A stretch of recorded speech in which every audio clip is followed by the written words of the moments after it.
Welcome to the Slop Farm. Enjoy the video.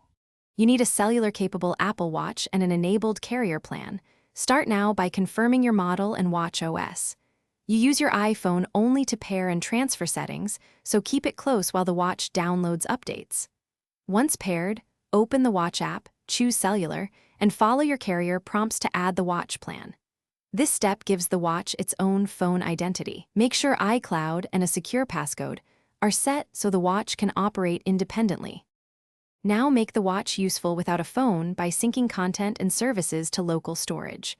On your iPhone's watch app, add playlists, albums, and podcasts to the watch. This lets you play audio when cellular or Wi-Fi isn't available. Next, add Apple Pay cards and download offline maps for your common routes so navigation still works.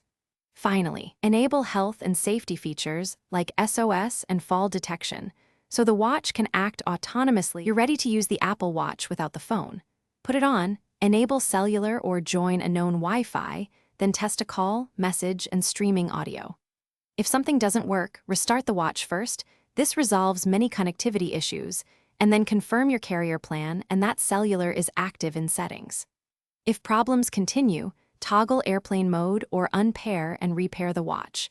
Contact your carrier only after these steps, because most issues stem from plan activation or a simple software hiccup.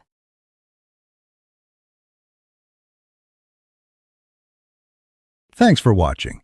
Consider subscribing if we helped you today.